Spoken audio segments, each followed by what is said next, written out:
in a dusty corner of Williamson's Antique Emporium in Salem, Massachusetts. Photography historian Dr. Amanda Foster made a discovery that would challenge everything she thought she knew about Victorian mourning practices. Among a collection of estate sale photographs, she found an image that immediately commanded her professional attention. The albumen print, mounted on thick cardboard typical of 1890s studio photography, showed two young women in elaborate Victorian dress posed in what appeared to be a well-appointed parlor. The photographer's embossed mark identified it as Hartwell and Son Fine Photography, Boston, Massachusetts, 1890. Written in faded ink on the reverse, "My dearest daughters, Margaret and Elizabeth, forever in my heart, Mother." At first glance, the photograph appeared to be a typical Victorian sister portrait. Both women wore fashionable bustle gowns, Margaret in deep burgundy velvet with jet beading, Elizabeth in navy blue silk with intricate lace trim. Their hair was styled in the elaborate Gibson girl fashion popular during the 1890s, and both displayed serene, gentle smiles that spoke to the formal dignity expected in Victorian portraiture. However, something about the composition troubled Dr. Foster's trained eye. Margaret, who appeared to be the elder sister at perhaps 22 years old, sat in an ornate carved chair with her hands folded naturally in her lap. Her posture was relaxed and her expression animated, with bright eyes that seemed to engage directly with the camera lens. Elizabeth, approximately 19, stood beside her sister, with one hand resting on Margaret's shoulder. While her smile was equally serene, her positioning seemed unusually rigid for Victorian portrait conventions. Her left arm hung at her side in a way that appeared somehow unnatural, and her eyes, though open and appearing to look toward the camera, held a peculiar glassy quality that seemed inconsistent with the liveliness expected in professional photography of the era. Dr. Foster had specialized in Victorian photography for over 15 years, with particular expertise in the mourning and memorial practices of the period. She recognized subtle technical elements that suggested this. Photograph might be an example of post-mortem photography, the Victorian practice of photographing deceased family members as a final memorial. The lighting in the photograph was expertly managed, creating soft shadows that should have enhanced both subjects equally. Yet Elizabeth's face appeared to have been lit differently than Margaret's, with what seemed like additional powder or cosmetic preparation that was sometimes used by Victorian photographers to create a more lifelike appearance in deceased subjects. Most intriguingly, while both sisters wore similar jewelry, Elizabeth's necklace appeared to have been arranged with particular care, positioned in a way that might have concealed evidence of illness or physical decline. The photographer had also used a shallow depth of field that kept both subjects in sharp focus while blurring the background, a technique sometimes employed to draw attention away from the mechanical supports often necessary in postmortem photography. Dr. Foster realized she might have discovered a rare and historically significant example of Victorian memorial photography, preserved with such technical skill that the deceased subject appeared naturally alive alongside her living sister. Dr. Foster's research began with Hartwell and Son Fine Photography, a prestigious Boston studio that had operated during the height of Victorian memorial photography practices.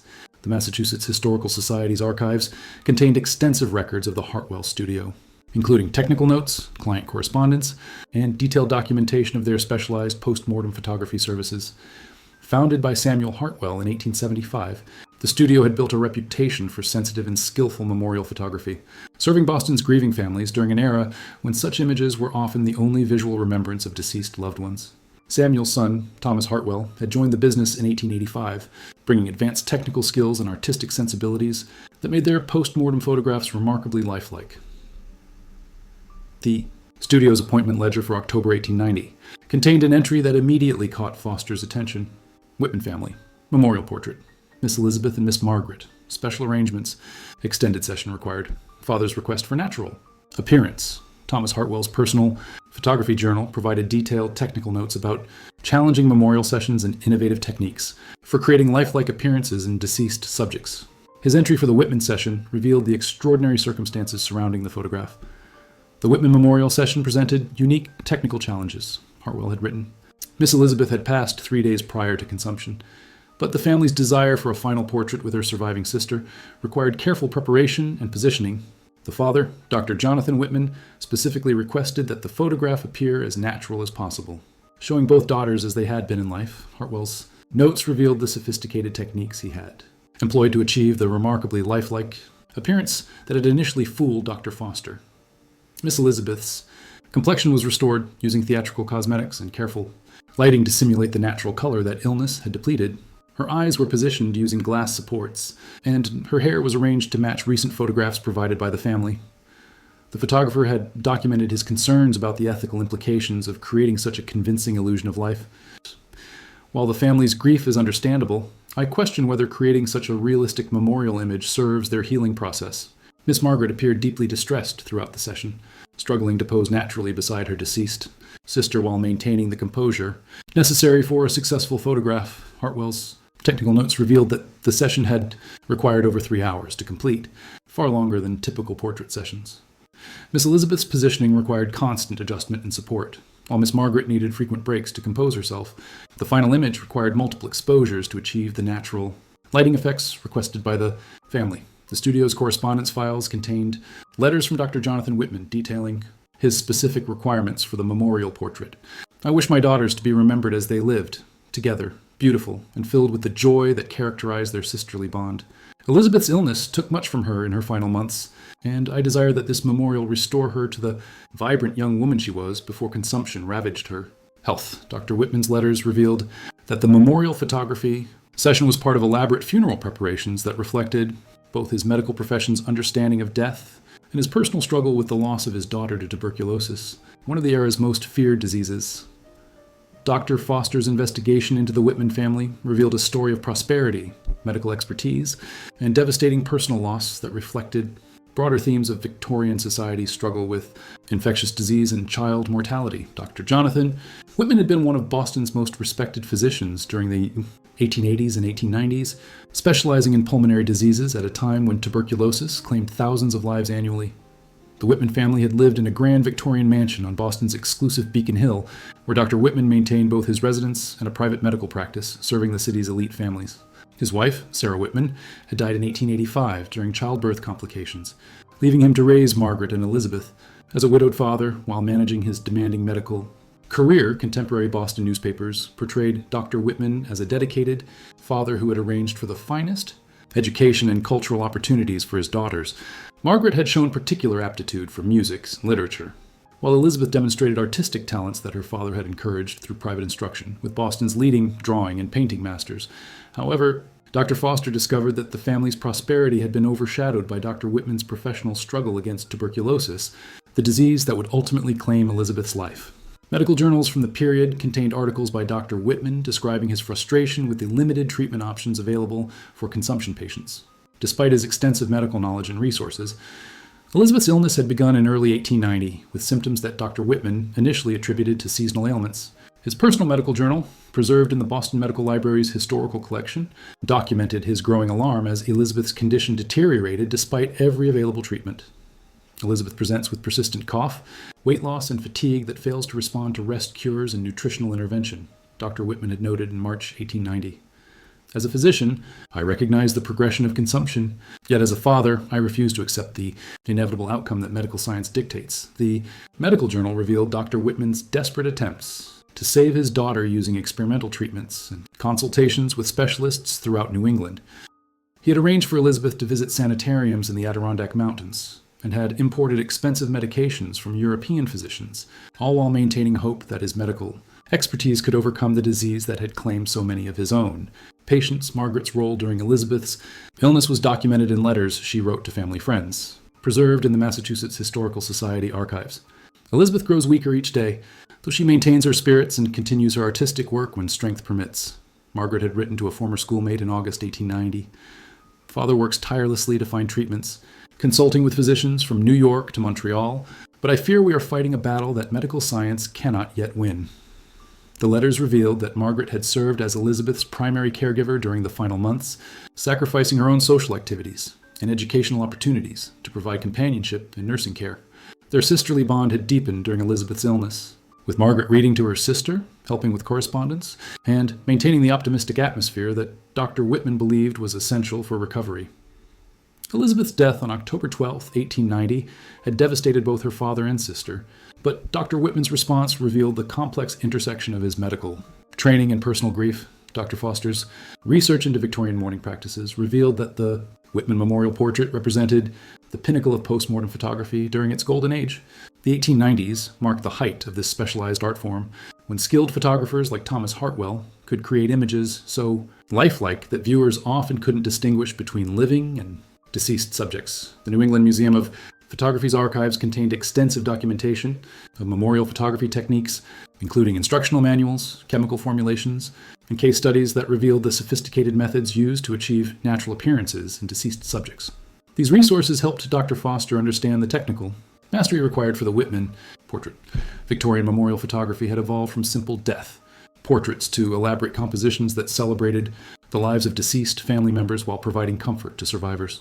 The practice reflected the era's complex relationship with mortality, combining scientific understanding of death with romantic ideals about eternal love and family bonds that transcended physical existence. Thomas Hartwell's technical writings, published in professional photography journals of the period, revealed his philosophy about memorial portraiture.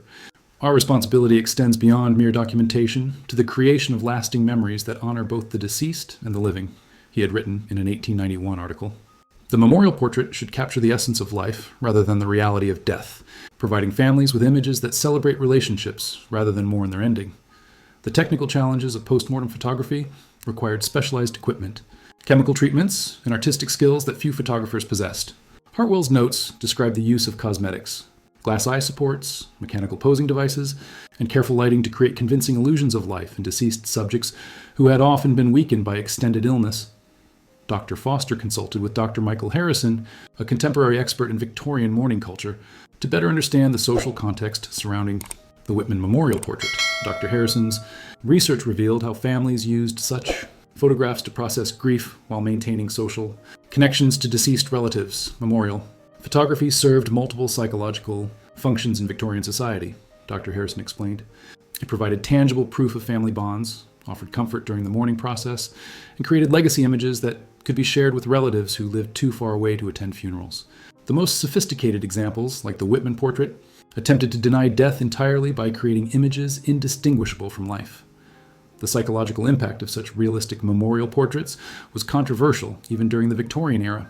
Some medical professionals and religious leaders worried that overly lifelike images might prevent families from accepting death and moving through healthy grieving processes, while others argued that beautiful memorial photographs provided essential comfort during periods of devastating loss. Dr. Foster discovered that the Whitman memorial portrait had been created during a particularly traumatic period for Boston families, when tuberculosis epidemics were claiming unprecedented numbers of young people. The disease's long progression allowed families to prepare for loss while maintaining hope for recovery, creating emotional conditions that made elaborate memorial preparations both psychologically necessary and practically possible. The photograph represented not just technical artistry, but also the profound love between the sisters and their father's determination to preserve their relationship beyond death's interruption. Dr. Foster's most significant breakthrough came when she located Margaret Whitman's personal diary, preserved in the private collection of her descendants in Concord, Massachusetts. The diary entries from October 1890 provided an intimate first-person account of the memorial photography session and revealed the profound psychological impact of posing with her deceased sister. Margaret's diary entries from the days following Elizabeth's death documented her father's immediate plans for the memorial portrait and her own conflicted feelings about the arrangement. A father has commissioned Mr. Hartwell to create a final portrait of Elizabeth and myself together.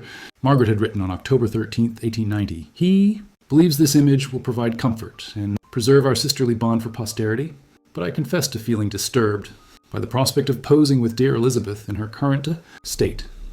The diary revealed that Dr. Whitman had insisted on the memorial photography session as part of his own grieving process. Despite Margaret's reservations about the emotional and practical challenges involved, Father's medical training allows him to view Elizabeth's death with scientific detachment, but I cannot separate my grief from the physical reality of loss.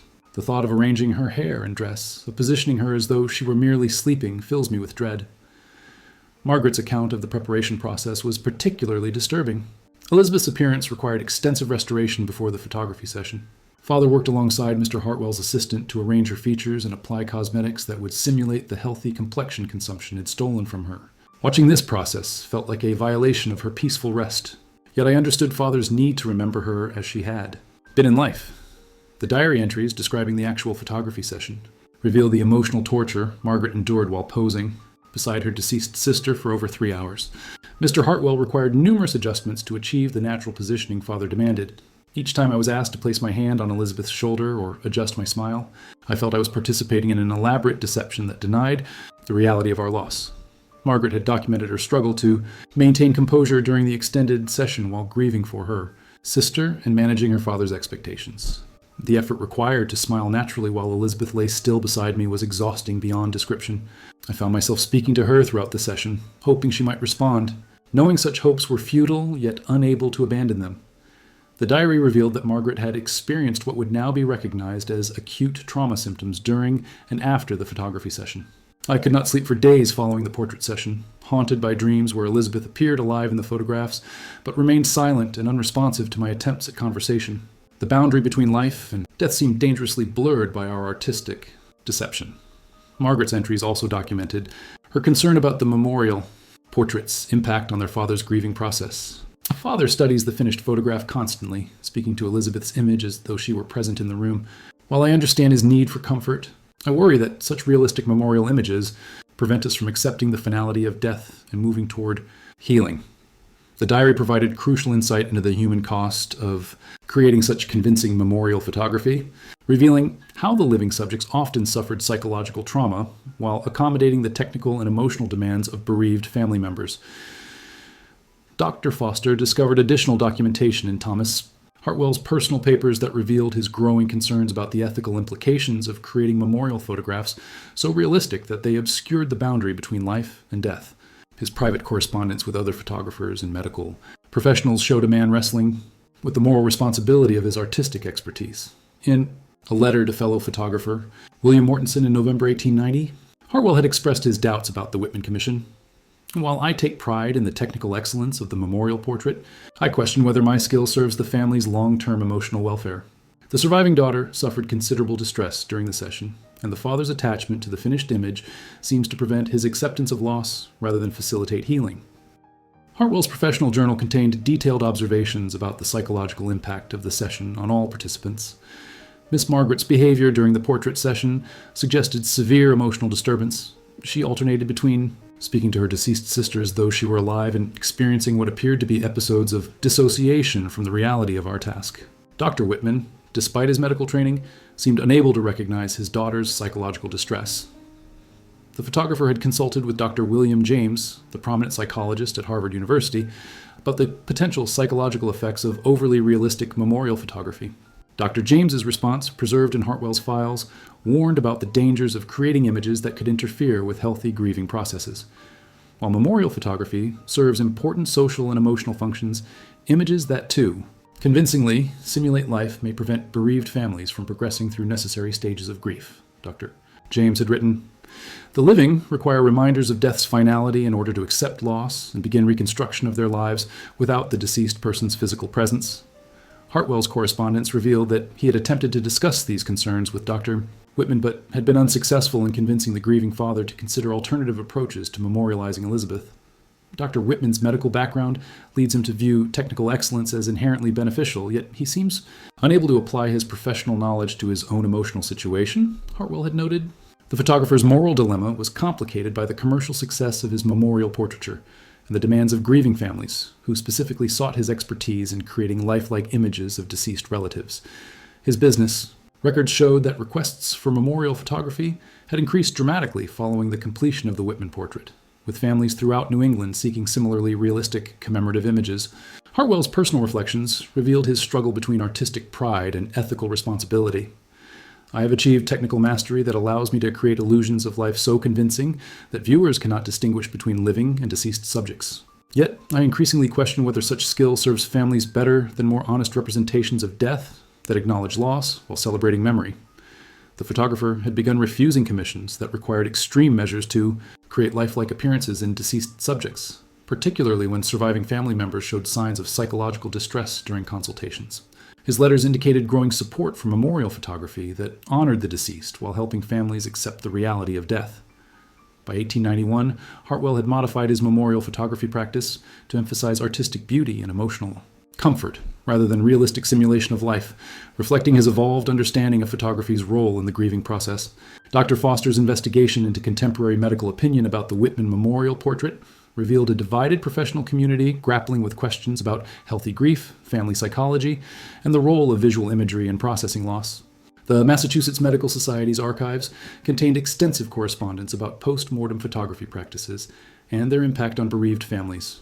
Dr. Oliver Wendell Holmes, Sr., the prominent physician and writer, had written critically about overly realistic memorial photography in an 1891 medical journal article. While we understand the impulse to preserve beloved features beyond death's alteration, we must question whether creating illusions of continued life serves the psychological welfare of survivors. The mind requires acknowledgement of death's reality in order to process grief and begin healing. However, other physicians defended the practice as psychologically beneficial for families struggling with sudden or traumatic loss. Dr. Charles Mitchell, a Boston colleague of Dr. Whitman, had argued that memorial photography provided necessary comfort during acute grief periods. For families facing the loss of young relatives to consumption or other lingering illnesses, such portraits offer tangible proof that death has brought peace rather than continued suffering. The technical skill required to create beautiful final images serves legitimate emotional needs. Dr. Foster discovered that Dr. Whitman himself had written extensively about his decision to commission the memorial portrait, defending his choice in medical journals while acknowledging the psychological complexity involved. As both physician and father, I recognize the importance of accepting death's finality, yet I cannot deny my need to preserve visual evidence of my daughter's sisterly bond that transcended Elizabeth's physical decline and ultimate death. And the Boston Medical Library's archives contained case studies documenting the psychological effects of memorial photography on surviving family members. Several physicians had reported observing what they termed photographic grief fixation in patients who became obsessively attached to post-mortem images of deceased relatives. Dr. Sarah McKinney, one of Boston's first female physicians, had treated several patients who experienced psychological disturbances related to memorial photography. Her case notes described symptoms including persistent dreams where deceased relatives appeared to move or speak in photographs, difficulty accepting death's reality, and social isolation caused by spending excessive time with memorial images rather than living family members. The medical community's concern extended beyond individual psychological effects to broader questions about Victorian mourning culture and its impact on public health. Several physicians had noted increases in what they termed melancholia and nervous exhaustion among patients who participated in elaborate memorial practices that prolonged grief rather than facilitating recovery. Dr. Whitman's professional writings revealed his awareness of these concerns while defending his personal choices. I acknowledge that memorial photography may present psychological risks for some families, yet I maintain that the Whitman portrait serves our specific emotional needs while honoring both my living daughter's devotion and my deceased daughter's memory. The medical debate reflected broader Victorian tensions between scientific understanding of death and romantic ideals about love transcending mortality.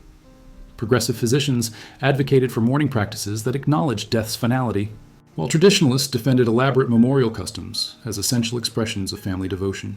Dr. Foster realized that the Whitman portrait had become a case study within Boston's medical community, representing both the technical possibilities and psychological dangers of memorial photography during an era when such practices were evolving rapidly in response to changing social attitudes about death and grief. Dr. Foster's technical analysis of the Whitman memorial portrait, conducted with assistance from the Smithsonian Institution's Photography Conservation Laboratory, revealed the extraordinary methods Thomas Hartwell had employed to create such a convincing illusion of life in Elizabeth's posthumous image.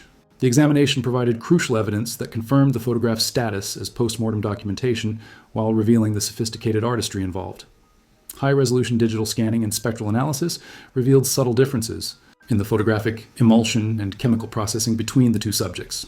Elizabeth's image showed evidence of additional exposure, time and chemical treatments designed to enhance contrast and create the appearance of natural skin tone that illness had depleted during her final weeks. The conservation team discovered microscopic evidence of retouching work around Elizabeth's eyes, where Hartwell had used fine brushwork to simulate the natural moisture and reflection that creates the appearance of life in living subjects. Infrared photography revealed the glass supports that had been used to position Elizabeth's eyes, invisible to normal viewing, but detectable through advanced imaging techniques.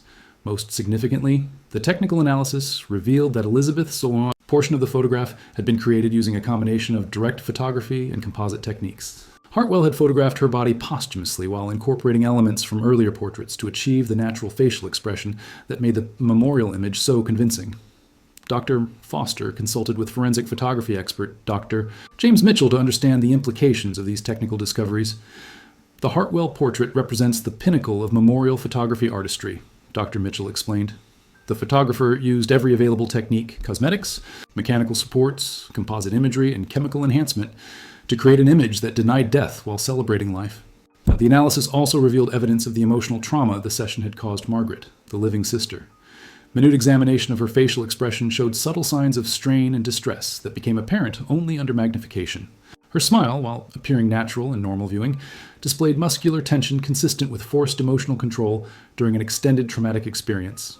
The technical evidence supported Margaret's diary accounts of the session's duration and emotional difficulty. Multiple exposure marks in the photographic plate suggested that Hartwell had required numerous attempts to achieve the natural positioning and expressions that Dr. Whitman demanded, prolonging Margaret's ordeal while perfecting the illusion of sisterly happiness. Chemical analysis of the photographic materials revealed that Hartwell had used experimental techniques developed specifically for memorial photography, including enhanced silver processing that created luminosity in Elizabeth's skin tone and specialized mounting procedures that preserved the image's stability over time. The conservation examination also uncovered evidence of later alterations to the photograph, likely made by family members who continued refining Elizabeth's appearance years after the original session. These modifications suggested ongoing attachment to the memorial image that extended well beyond normal mourning periods. Dr. Foster realized that the technical sophistication of the Whitman portrait represented both the highest achievement of Victorian memorial photography and a cautionary example of how artistic skill could be used to create psychologically damaging illusions that prevented families from processing grief in healthy ways. The forensic evidence confirmed that this photograph was indeed one of the most technically advanced examples of post-mortem photography ever created, requiring skills and resources available only to the most elite practitioners of the era. Dr. Foster's research into the Whitman family's later history revealed the long-term psychological consequences of the memorial portrait on both Dr. Whitman and Margaret, demonstrating how the photograph's convincing illusion of life had interfered with their ability to process grief and move forward after Elizabeth's death. Margaret's diary entries from 1891 and 1892 documented her ongoing struggle with the psychological trauma of the memorial photography session and her growing concern about her father's obsessive attachment to the finished portrait. Father spends hours each day studying the memorial photograph, often speaking to Elizabeth's image as though she were present in the room. I fear that Mr. Hartwell's technical skill has created a beautiful prison that prevents us from accepting the reality of our loss. The diary revealed that Margaret had experienced recurring nightmares and anxiety attacks related to the photography session for months following Elizabeth's death. I cannot separate the memory of posing with Elizabeth's lifeless form from the beautiful image that resulted. The photograph captures a moment of artificial happiness that feels like a betrayal of my genuine grief and Elizabeth's peaceful rest. Dr. Whitman's personal papers, preserved in the Harvard Medical School archives, showed his gradual recognition that the memorial portrait was interfering with his professional effectiveness and personal relationships. By 1892, he had begun consulting with colleagues about what he termed pathological attachment to memorial imagery. The family's social isolation became apparent through correspondence with Boston society figures who had grown uncomfortable with Dr. Whitman's behavior during social visits. Multiple letters referenced his habit of bringing the memorial portrait to gatherings and expecting guests to interact with Elizabeth's image as though she were present. Margaret's attempts to establish independence from her father and the oppressive presence of the memorial portrait were documented in her applications to women's colleges and teaching positions throughout New England. Her letters to potential employers revealed her desperation to escape the psychological environment that the photograph had created in their Beacon Hill home. By 1893, Margaret had secured a teaching position at a girls' academy in Vermont, effectively ending her daily exposure to the memorial portrait that had haunted her for 3 years. Her letters to friends described the relief she felt living away from the image that had made grieving impossible. Dr. Whitman's professional decline accelerated after Margaret's departure, with medical colleagues noting his increasing preoccupation with death-related cases and his inappropriate references to his deceased daughter during patient consultations. His practice suffered as patients became uncomfortable with his behavior and unprofessional conduct. The memorial portrait had achieved Dr. Whitman's goal of preserving his daughter's sisterly bond beyond death, but it had simultaneously destroyed the possibility of healthy grief processing for the surviving family members. The photograph's technical excellence had created a psychological trap that prevented healing while maintaining the illusion of continued relationship with the deceased. Margaret's later writings, discovered among her papers after her death in 1954, included reflections on the memorial portrait's impact on her life. That beautiful, terrible photograph robbed us of the right to grieve naturally and accept death's finality. Elizabeth deserved to rest in peace, and we deserve to remember her with love rather than the artificial happiness that Mr. Hartwell's camera captured. The family's experience became a cautionary tale within Boston's medical and artistic communities about the dangers of memorial practices that denied death rather than acknowledging loss while celebrating memory. The family's experience became a cautionary tale within Boston's medical and artistic communities about the dangers of memorial practices that denied death rather than acknowledging loss while celebrating memory. Dr. Foster's comprehensive investigation concluded with a profound understanding of how the Whitman memorial portrait represented both the pinnacle of Victorian postmortem photography and a cautionary example of how technical artistry could serve psychological harm rather than healing. The photograph had become a historically significant document that illuminated the complex intersection of art, medicine, grief, and family dynamics during America's Gilded Age. When Dr. Foster presented her findings to the American Association of Photography Historians, she emphasized how the Whitman portrait challenged modern assumptions about Victorian mourning culture while revealing the sophisticated technical methods that made such convincing illusions possible. This photograph demonstrates that Victorian memorial photography could achieve levels of realism that we might associate with modern digital manipulation, she explained. Yet it also shows how technical excellence without psychological wisdom could create beautiful images that caused profound emotional damage. The portrait had acquired new significance as documentation of the era's struggle to balance scientific understanding of death with romantic ideals about love transcending mortality. Foster's research revealed how families like the Whitmans used emerging photographic technology to deny death's finality while seeking comfort through visual preservation of relationships that disease had interrupted. Modern grief counselors and trauma specialists who reviewed Foster's research recognized patterns in the Whitman family's experience that paralleled contemporary issues with social media memorialization and digital preservation of deceased relatives. Dr. Jennifer Hayes, a specialist in complicated grief, noted similarities between Victorian memorial photography obsession and modern behaviors involving deceased people's social media profiles. The Whitman case demonstrates that technology's ability to preserve realistic images of deceased individuals can interfere with healthy grief processing, regardless of the historical period, Dr. Hayes observed. The psychological mechanisms that made the memorial portrait problematic for Dr. Whitman and Margaret remain relevant for understanding how visual memorialization can become psychologically destructive. The photograph now resides in the Smithsonian Institution's National Museum of American History, displayed alongside Foster's research and contemporary analysis of Victorian mourning practices. The exhibit includes technical documentation of Hartwell's methods and psychological commentary about the portrait's impact on the surviving family members, providing visitors with comprehensive understanding of both the artistry and tragedy the image represents. Foster's investigation had transformed an antique shop discovery into a comprehensive study of Victorian death culture, family psychology, and the ethics of memorial photography. The Whitman portrait serves as both artistic achievement and psychological case study, demonstrating how technical skill without emotional wisdom could create lasting harm despite benevolent intentions. Educational programs developed around the portrait teach contemporary photographers, grief counselors, and historians about the importance of considering psychological impact when documenting death and memorializing deceased individuals. The image has become a touchstone for discussions about ethical photography practices and the responsibility artists bear for understanding how their work affects grieving families. Margaret Whitman's courage in eventually breaking free from the photograph's psychological influence provides inspiration for modern individuals struggling with complicated grief and unhealthy attachment to memorial images. Her story demonstrates that recovery is possible even when memorial practices initially interfere with natural healing processes. Dr. Foster's final report concluded, "The Whitman memorial portrait reminds us that death photography, whether Victorian or contemporary, must serve the emotional needs of the living rather than deny the reality of loss. While preserving beautiful memories of deceased loved ones serves important psychological functions, such preservation must acknowledge death's finality and support healthy grief processing, rather than creating illusions that prevent healing."